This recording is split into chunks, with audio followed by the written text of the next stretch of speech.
Press meet పెట్టడానికి కారణం ఏమంటే పోయిన 4-5 రోజుల కిందట ఒక గిరిజన అమ్మాయిని మైనర్ బాలికకి కిడ్నాప్ జరగడం ఈరోజు మనము పేపర్లో కూడా అన్ని దానిలో కూడా చూసాము. ఎందుకంటే ఈ కూటమి ప్రభుత్వం వచ్చిన తర్వాత గిరిజనులకు రక్షణ లేకుండా పోతుందని చెప్పేసి మీ ద్వారా మేము తెలియజేస్తున్నాము. రాష్ట్రంలోనే కాదు ఈ జిల్లాలో ఇప్పటికీ గిరిజనుల పైన అత్యాచారాలు, మానభంగాలు ఎన్నో జరిగాయి. మైనర్ బాలికలకు కూడా రక్షణ లేకుండా పోతుంది ఈ కూటమి ప్రభుత్వంలో అని చెప్పేసి మీ ద్వారా తెలియజేస్తుంటున్నాను. ఎందుకంటే ఆత్మకూరు మండలంలో గొరదిల్ల గ్రామం నందు మొన్న ఒక గిరిజన మైనర్ బాలిక మీద కేసు పెట్టడానికి వెళ్తే కేసు కూడా తీసుకోకపోవడం ఎంత నిర్లక్ష్య ధోరణినో మీ అందరి ద్వారా తెలియజేసుకుంటున్నాను. ఎందుకంటే అదే గొరదిల్ల గ్రామం నుంచి ఒక ఎస్టీ వారి తండ్రి పోలీస్ స్టేషన్కి వెళ్తే ఒక కానిస్టేబుల్ చెప్తాడంట, అబ్బా ఇక్కడైతే న్యాయం జరగదు, ఒక టీడీపీ క్యాండిడేట్ అనిల్ చౌదరి అతని దగ్గరికి పోతే మీకు న్యాయం జరుగుతుందని ఈ పోలీసులు చెప్తున్నారంటే ఎంత సిగ్గుచేటు అని చెప్పేసి మీ ద్వారా తెలియజేసుకుంటున్నా.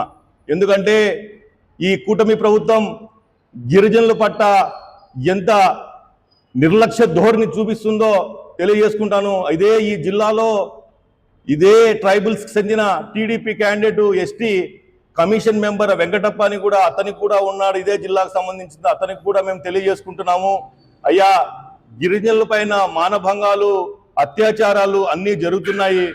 మీరన్నా ఈ జిల్లా వాసి, మీరు కూడా ఒక ఎస్టీ కమ్యూనిటీకి చెందిన వారు కాబట్టి మీరన్నా తెలియజేసుకొని ఈ గిరిజనుల పైన దాడి జరుపుకోకుండా మీరన్నా కొద్దిగా ముందుకు వెళ్ళి గిరిజనులు బాగోగాలు చూడండి అని చెప్పేసి మేము ఆయనకు కూడా అడుగుతున్నాము.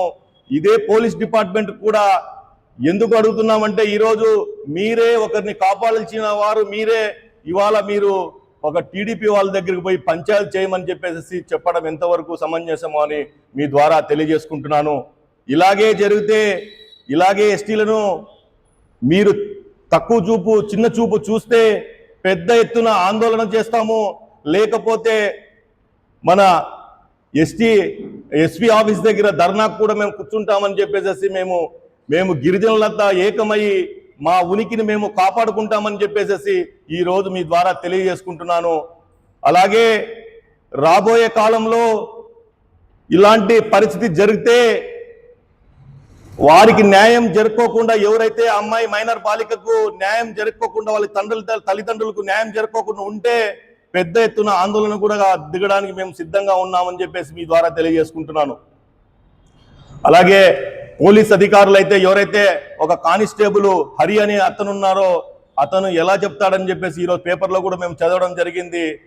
అతను రెఫర్ చేయడం ఎంతవరకు సమంజసమని చెప్పేసి మీ అందరికి కూడా తెలియజేసుకుంటాను. ఇలాగే జరిగితే పెద్ద ఎత్తున ఉద్యమం చేస్తానని చెప్పేసి మీ ద్వారా తెలియజేసుకుంటూ సెలవు తీసుకుంటున్నా.